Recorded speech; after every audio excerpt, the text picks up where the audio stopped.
আসসালামু আলাইকুম প্রিয় দর্শক মন্ডলী। আমরা আজকে কথা বলবো টাইগার এসএফ তেলাপিয়া সম্পর্কে।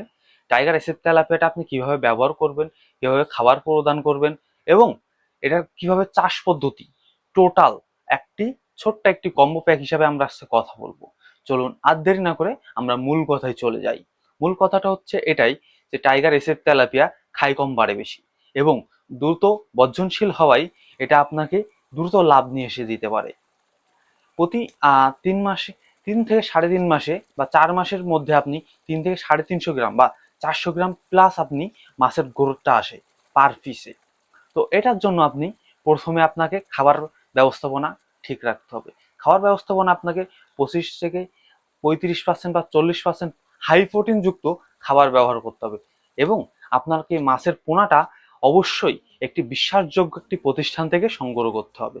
এই সংগ্রহটা করার পরে আপনি দেখবেন আপনার মাছের গ্রোথটা অনেক দ্রুত বৃদ্ধি হচ্ছে এবং সর্বপ্রথম আপনার যে কাজটা করতে হবে, আপনাকে একটি নার্সিং পয়েন্ট তৈরি করতে হবে।